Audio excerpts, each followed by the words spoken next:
All right, let's talk about Webull, ticker BULL. You've probably seen the headlines, right? The stock's been on a bit of a tear lately. But what if I told you the story that everyone's talking about isn't the real story at all? We're going to dive in.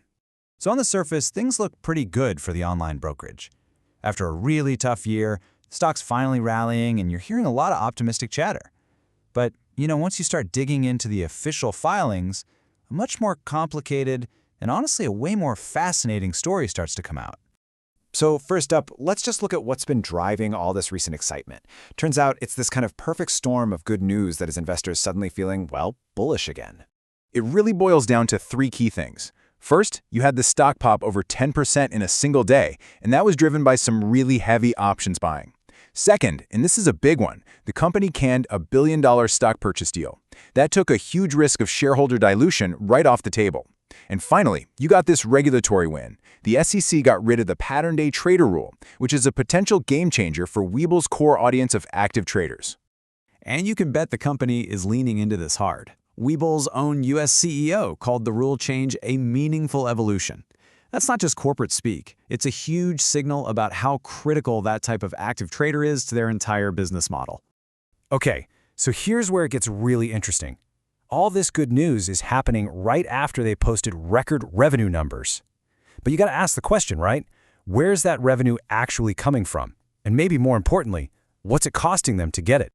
And the answer, my friends, is buried deep inside their annual 20F filing with the SEC. This is where that simple comeback story, well, it gets a whole lot messier. And this table right here, this tells you everything you need to know about the paradox that is Webull today. Look at that top line. Revenue jumped an impressive 50% year over year in the fourth quarter. Fantastic! But then, look at the other lines. Marketing costs more than doubled, soaring 128%. So what happened? Their income before taxes was actually cut in half. It dropped 53%. They are spending a lot more money to make more money, and it's crushing their profitability. So you're probably asking, how on earth can revenue go up while your income goes down? Well, to get that, we have to talk about this little accounting term called Contra revenue.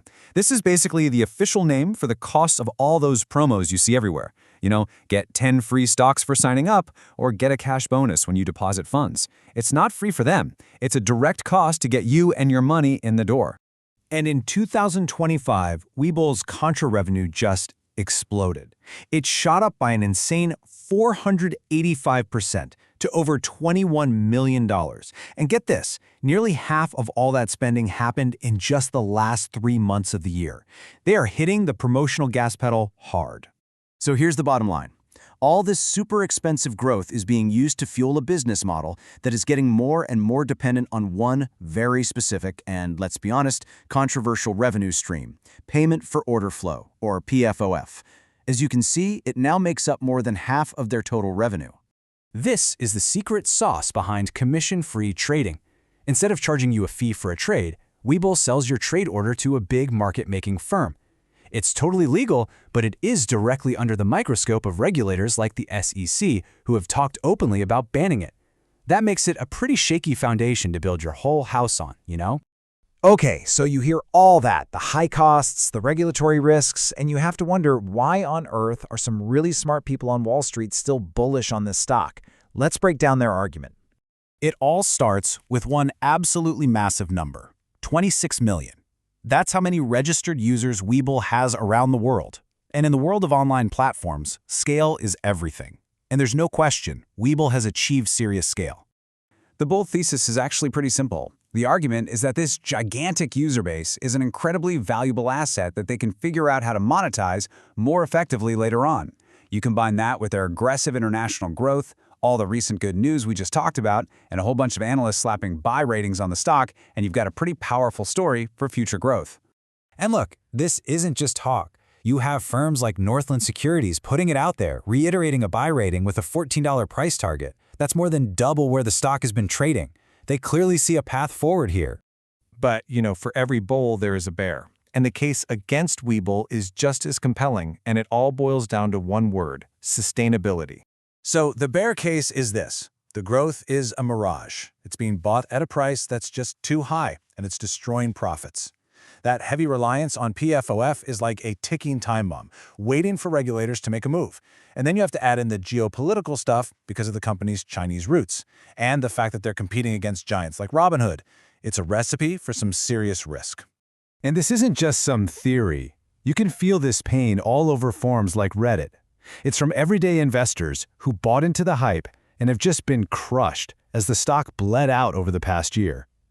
For them, this isn't an academic debate. It's very, very real. So, that brings us to the final and most important point.